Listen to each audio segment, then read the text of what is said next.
So if evil exists, that would actually show that there must be a God, and the only solution to this evil is to get away from this deviation, which got away from the original moral grounding and foundation morality to begin with, namely God.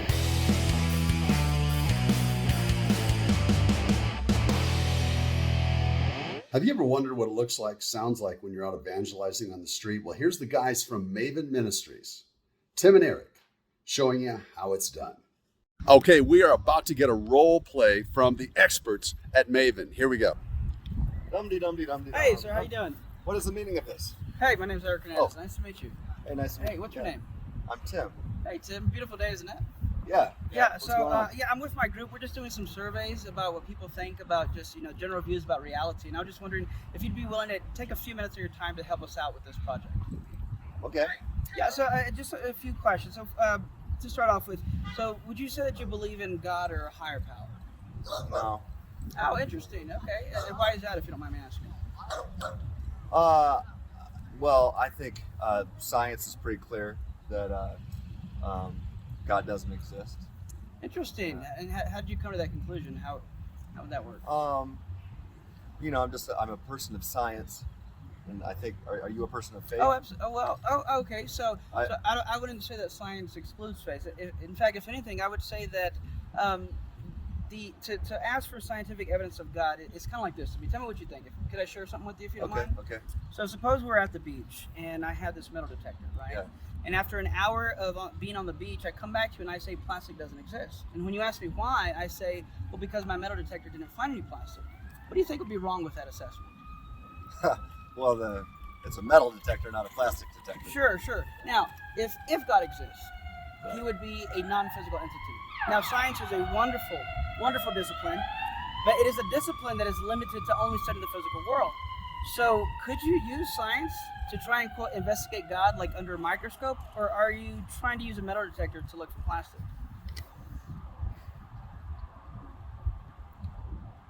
Well, I'm going to have to think about that. So you're saying that science is the wrong tool for the job? In this instance, yeah.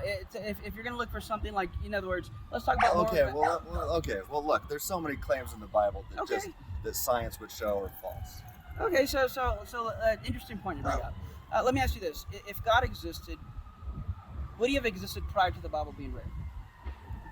Yes. Right, if he existed. Now, in other words, that's an interesting topic to consider, but I kind of want to focus on the God question because, see, let's pretend what you're saying is true. I disagree with you, but let's say it's true. If God existed prior to the Bible being written, then how would a Bible full of contradictions or errors, however you want to label it, would that make him disappear out of existence? All right, that's a good point. Look, ultimately, at the end of the day, I don't think the concept of God is coherent. I've experienced horrible pain and suffering, and at the end of the day, you want to tell me that this God of yours is all powerful and all knowing and all loving, but if God is all loving, then he would want to stop all the pain that I've had to go through. And if he's all powerful, he'd have the power to do it. And if he's all knowing, he'd know how to use his power to help me. But he doesn't. And there's so much pain. Yeah. So it sounds like what you're talking about was typically called the palm of evil. Yeah. And you're saying God cannot exist because there's evil? Am I understanding you correctly? Yeah. Okay. Yeah. If I can kind of bounce some things off you. If I were saying that someone was lying, I would be implying that they're deviating from what? Truth, right. So we can have truth without a lie, but if a lie exists, you necessarily need some truth. Now, if evil exists, in the same principle, it would be a deviation from good. But wouldn't we need an objective standard to judge whether or not something's good? And if that's the case, then you would have a deviation from that which we call evil. Now, if what you're appealing to is correct, which I agree with you, there's pain and suffering, and we can say this is objectively morally evil. Objectively meaning universally independent of anyone's thoughts or opinions. But here's the kicker, Tim, is that if evil exists, it would be a deviation of some objective moral standard, and this moral standard would have to be independent of our thoughts and opinions, would have to transcend everything that's here, would have to be eternal and necessary, and that's what I just call God for short.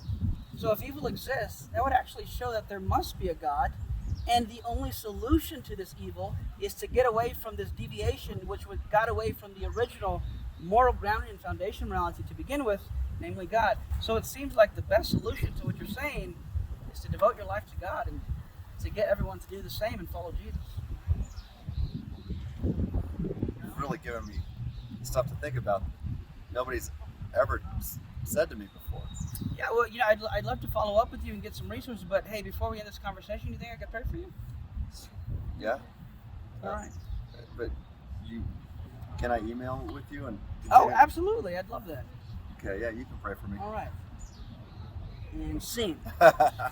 And that's the future of evangelism, literally proving that God exists because morality has to come from somewhere. There has to be a standard of good in order to judge evil.